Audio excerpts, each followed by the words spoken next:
afternoon. Welcome back. Thanks for staying with us. You're watching WION The World this one. I'm Jyotsna Kaman. This is World DNA. Let's begin with the headlines.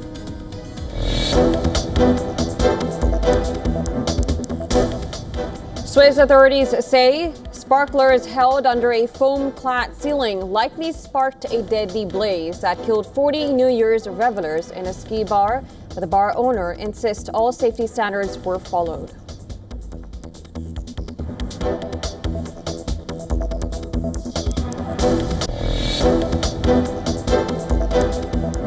Saudi-led coalition airstrikes killed 20 UAE-backed Yemeni STC fighters after the group seized territory last month. Strikes hit military bases in Al-Kasha and Sayun. Medical sources confirm deaths.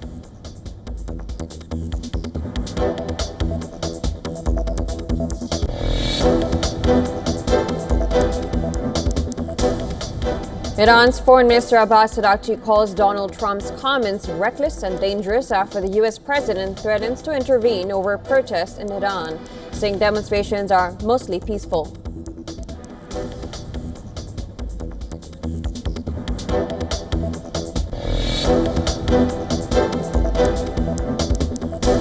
U.S. authorities say an 18-year-old North Carolina man with a history of mental health issues arrested on New Year's Eve for allegedly planning a knife and hammer attack in the name of the Islamic State armed group.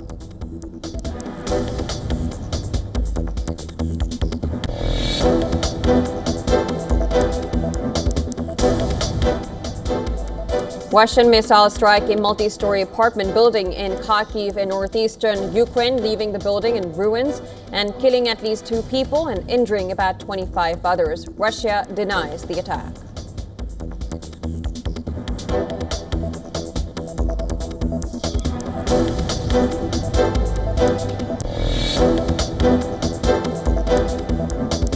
A 6.5 magnitude earthquake rattles Mexico's capital and tourist hotspot Acapulco on the Pacific coast, killing at least 2 people and causing moderate damage in a tower near the epicenter.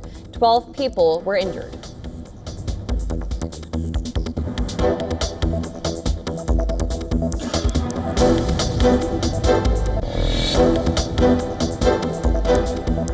Venezuelan President Maduro meets China's special envoy to review bilateral agreements. The visit comes amid increased U.S. pressure and sanctions on Caracas, which China condemns as violations of international law.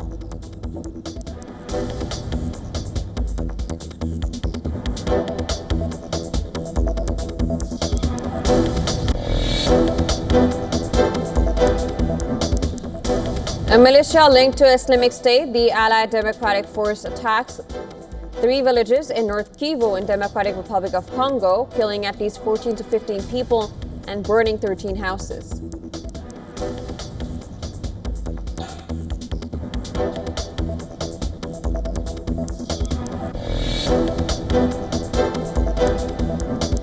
At least 4 people are believed to be trapped under a multi-story building after it collapsed in Kenya's capital city, Nairobi. A Kenya Red Cross says a multi-agency response team is on site managing the situation.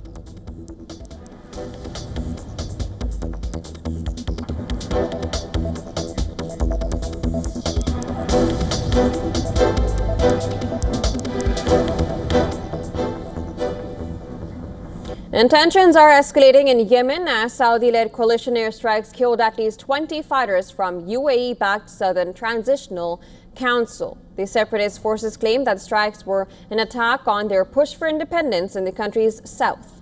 The attacks targeted military bases in Al-Kasha and Sayun in the Yemen's eastern Hadramaut Governorate. Several cars were seen alight in Al-Qatan city on Friday evening. In footage released by AIC TV channel linked to separatists from the Southern Transitional Council, the attacks come as local governor Salem Al-Kanbashi announced an operation to transfer separatist control camps back to the government forces.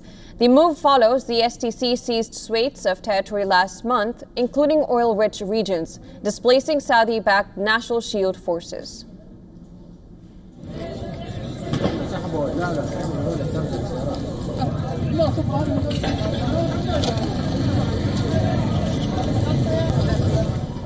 Another video shared on social media claimed to show Saudi warplanes tracking positions of the Southern Transitional Council separatists near Sayun.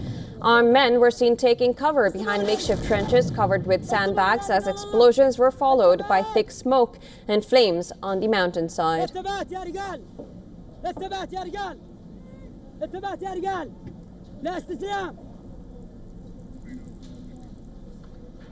And another development, the Southern Transitional Council has announced the start of a 2-year transitional period towards independence after their forces seized large areas in the country's south in a lightning and largely unopposed offensive. Iran-backed Houthi rebels forced the government out of the country's north in 2014, prompting a military intervention by the Saudi-led coalition.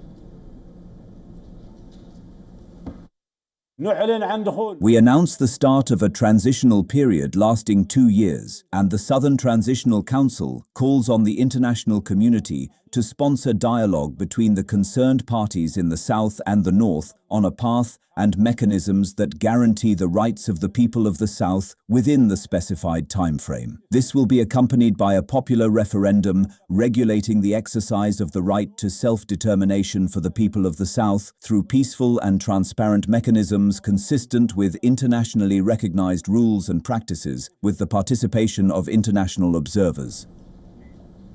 All right, another story is Iran has pushed back strongly against comments from U.S. President Donald Trump, with Foreign Minister Abbas Araghchi describing his remarks as reckless and dangerous. Iran's top security official Ali Larijani warned that any U.S. interference would destabilize the entire region and damage American interests. The response follows Trump's comments on Friday when he said that the United States was locked and loaded to act if Iran killed peaceful protesters. Now, Trump said on his Truth Social platform that if Iran violently kills peaceful protesters, the United States of America will come to their rescue. Now, the eldest son of Mohammad Reza Pahlavi, the last Shah of Iran, Reza Pahlavi, has expressed gratitude to Donald Trump for his strong leadership and his support for the Iranian people.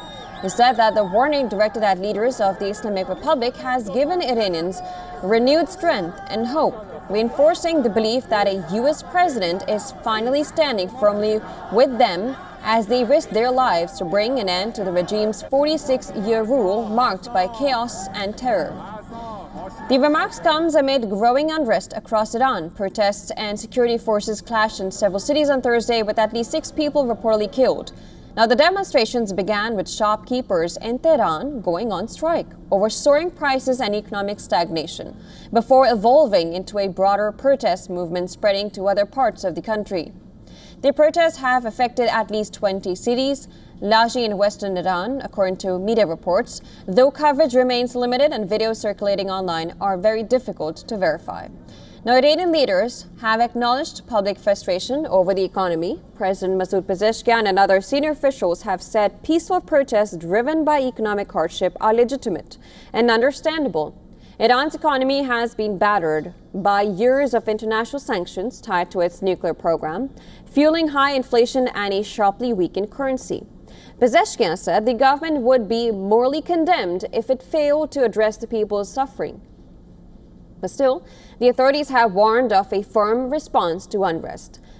Now, the United Nations Human Rights Chief Volker Turk urged Iranian authorities to respect freedom of expression and the right to peaceful assembly. Caracas, facing its own tensions with Washington, have also weighed in, expressing concern over what it called Trump's confrontational rhetoric and voicing solidarity with Tehran. While the demonstrations are smaller than the mass protests sparked by the death of Mahsa Amini in 2022, they come at a sensitive moment for Iran, which has been weakened by recent setbacks involving regional allies and by a brief war with Israel in June, during which the United States also carried out strikes on Iranian nuclear sites.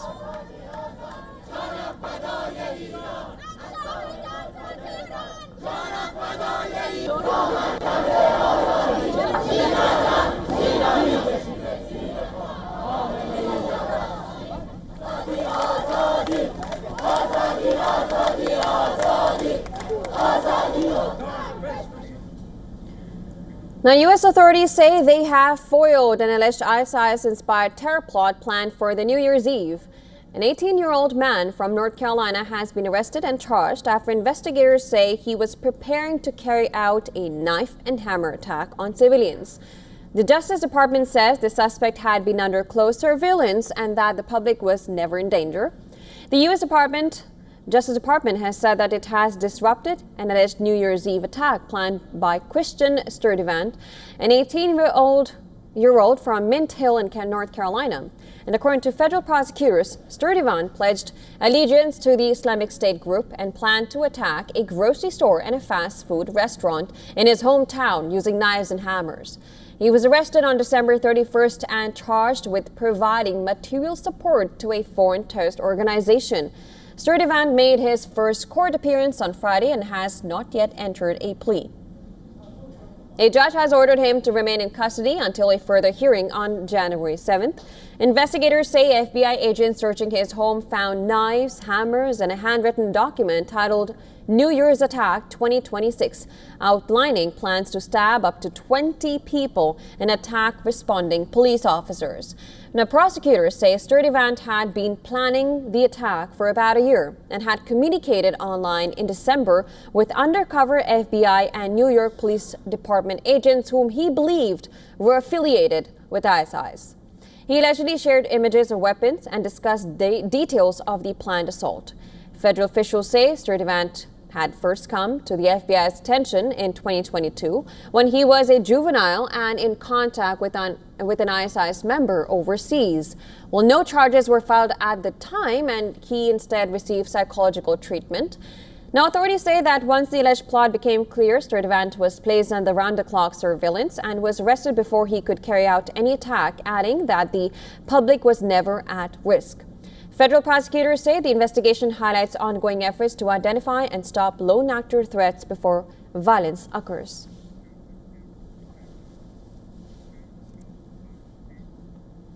Now, to give us more details in the story, our correspondent Susan Tehrani has sent us this report from New York. Federal authorities say the FBI has foiled a New Year's Eve terrorist attack plot in Mint Hill, North Carolina before it ever got off the ground.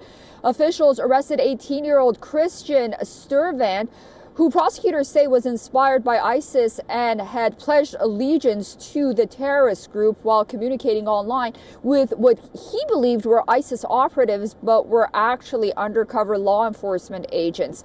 This, according to court filings. Also, he allegedly planned to use knives and hammers to attack people at a grocery store and a fast food restaurant on December 31st in support of the terror group. A handwritten document titled New Year's Attack 2026 outlining his plans was found in his home. Last month, the FBI was alerted to his social media page after he allegedly posted threats.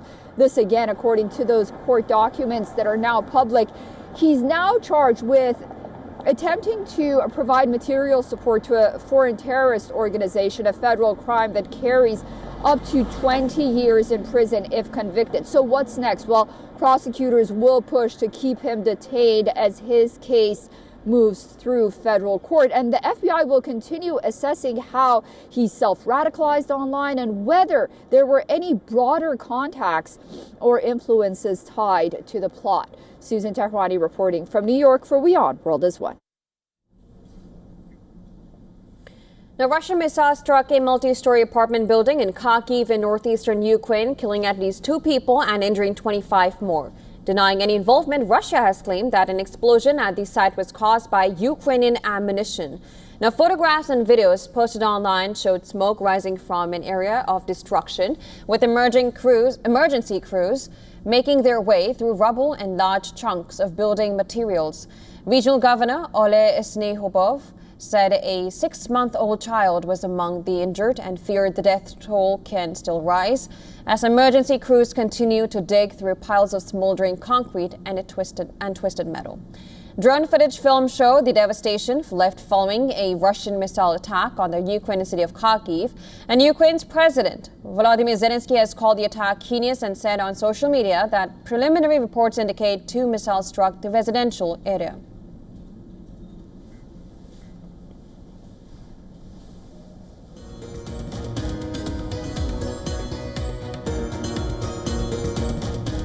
In other global news, China has commissioned a new guided missile destroyer, further boosting the rapid expansion of the PLA Navy.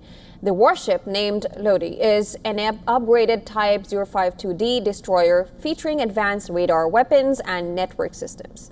The induction comes as China continues to expand what is already the world's largest navy amid growing regional and global security concerns. Now, the Lodi officially entered service on January 1st, according to the Chinese state media. It belongs to the Type 052D class of guided missile destroyers, a key component of China's surface combat fleet. Chinese military experts say that the latest version of the Type 052D features a new radar system mounted on the main mast. The radar is believed to be a dual-phased rotating ISS system offering improved air defense tracking and detection range. The ship also integrates upgraded weapons and network architecture, and according to the PLA Navy, the Lodi is capable of long-range strike missions, regional air defense, and protecting friendly vessels during combat operations. Now, the destroyer can also serve as a command platform for naval task force. The new type warship adopts a new system and architecture, giving it enhanced capabilities in air and missile defense, sea attack, formation command, and combat. It can serve as a sharp sword for attack as well as a shield for defense. It can conduct long-range assaults and strike missions against targets, while also defending friendly ships during defensive operations. Now, observers say Lodi's induction underlines the speed of China's naval expansion. China now commissions nearly one major warship every month and has added 11 combat vessels in 2025 alone, including the aircraft carrier Fujian. And according to recent reports, the Chinese Navy now operates more warships than the U.S.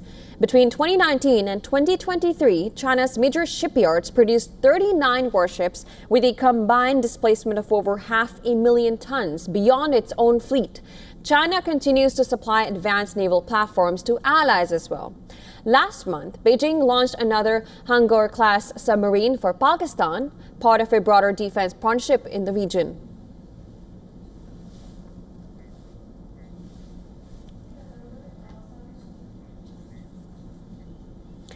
Well, North Korea may have just sent its clear signal about the future of power in Pyongyang.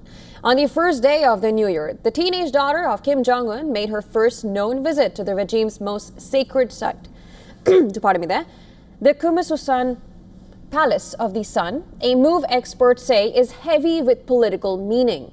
State media images show Kim Jo-ae, believed to be around 13 years old, standing front and center with her parents, bowing deeply before the embalmed bodies of her grandfather and great-grandfather. And this is a ritual that symbolizes dynastic legitimacy in the north. Now, analysts say the timing is no accident as well. The visit comes ahead of a much-anticipated Congress of the ruling Workers' Party of Korea expected in the coming weeks, where key policy shifts and power realignments are likely. Well, some South Korean experts believe this appearance could pave the way for Kim Jo-ae to be given a formal political role, even as others caution that her age and the regime's male-dominated power structure make such a move unlikely as for now. Well, since her first public emergence in 2022, Kim Jo-ae has been a regular presence at missile launches, military parades, and state events, which is a sharp break from past practice when successors were kept out of view until adulthood. Well, South Korea's National Intelligence Service has already described her as a likely heir, even as questions remain about succession. Well, for now, Pyongyang is saying very little.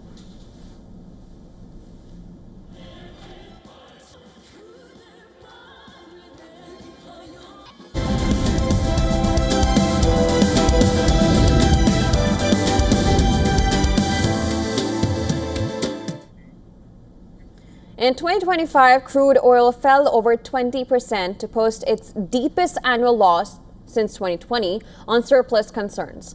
A punishing supply is expected to weigh on prices this year as well. And however, fuel prices at Indian pumps have remained elevated since the government cut petrol and diesel prices in March 2024. In this next report, we dive into why fuel prices have not come down in the country, and this is despite a significant fall in international crude. Take a look. Benchmark oil prices mark their biggest annual slump since the pandemic in 2025, with a significant loss of more than 20%. As a result, US fuel at the pump is less than $3 per gallon for the first time since 2021. However, Indian consumers have not seen the pass-through. While regular adjustments have been made to jet fuel and commercial LPG costs, the last time fuel prices were lowered in India was in March 2024. Back then, the government cut petrol and diesel prices by 2 rupees per litre. Since then, in New Delhi, petrol prices have remained at 94.77 rupees per litre and diesel at 87.67 rupees. The prices at Indian pumps have not changed despite over 20% decline in Brent and US crude last year. Let's look at the key reasons for the disparity in why Indian consumers have not seen a proportionate benefit from the decline in global crude prices.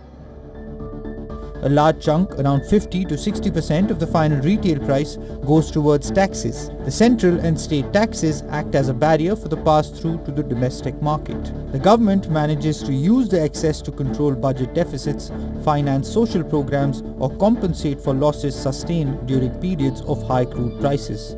This prevents the benefit of lower crude prices from being passed on to the end consumer. In most developed countries, prices are revised on a daily basis. Although fuel pricing is officially deregulated, state-owned oil companies do not revise retail prices often. This allows them to manage their own margins and recover previous losses during periods of high crude prices, rather than providing immediate relief to consumers. The dramatic fall in the Indian rupee to record lows in 2025 has not helped the scenario. Crude oil is purchased in US dollars. A weakening Indian rupee against the dollar can offset some of the gains from lower global oil prices. The reason, Indian importers have to pay more rupees for the same amount of oil. India broadly uses a revenue management system to deal with the fluctuation in oil markets. The government tries to limit any significant hike in fuel prices when crude prices rise internationally. That is mainly to avoid a backlash from price-sensitive citizens. In essence, the government and state-run oil firms use the cushion provided by lower international prices to improve the nation's fiscal health and their balance sheets. Business Bureau, WION World is One.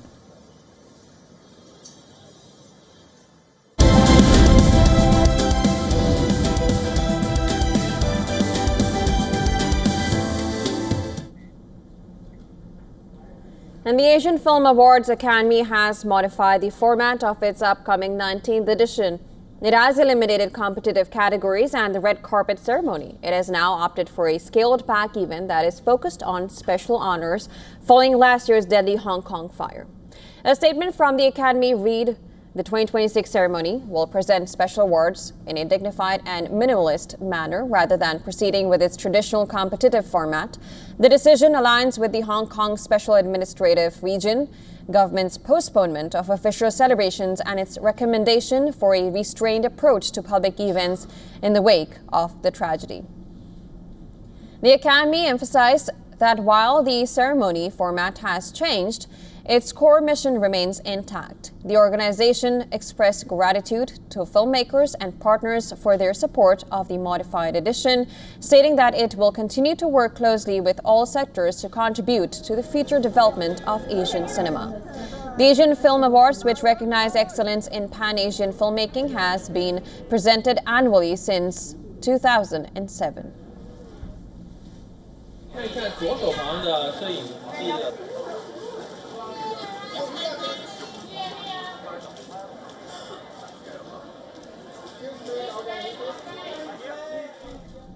All right, with that, we call a wrap to this bulletin, but don't go anywhere. News and updates will follow on the other side. You're watching WION World is One. Stay tuned.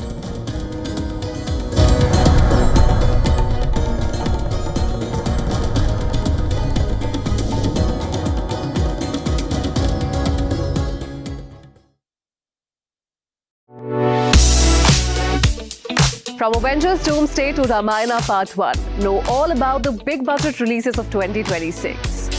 It's your boy Flipperachi from Outlaw Productions. Meet Bahraini rapper Flipperachi as he talks about fast love. And find out why India is emerging as the world's go-to concert hub. All this and much more with me, Diksha Bisla, on WION at these times.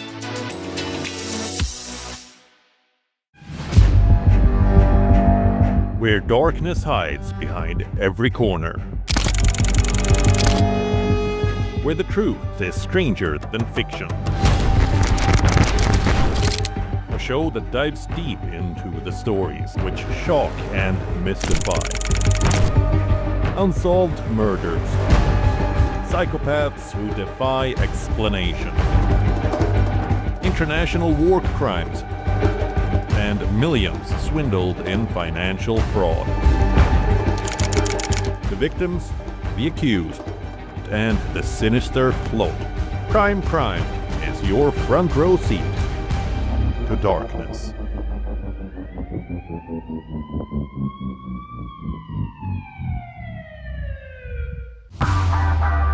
It's the first week of 2026. In this episode, we'll kick things off by taking stock with a brief history of AI. We'll ask what it means to have humanoids with empathy. And we'll dive into world models that are giving AI the power to navigate the real world.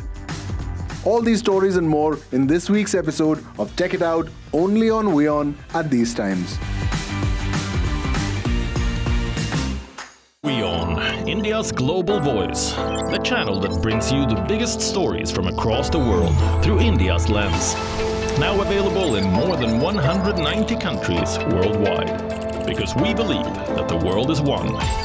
Watch us in Africa, Europe, USA and Canada, South America, Asia Pacific, Middle East and North African regions. Also available on these digital platforms across the world. WION, world is one. From the bustling trading floors of Wall Street to the vibrant exchanges of Asian stock markets, WION breaks it down for you to make sense of what's happening, as we reveal the key factors behind events, strategic battles, and the game-changing business decisions that shape the world. We bring you all of this and more on World Business Watch.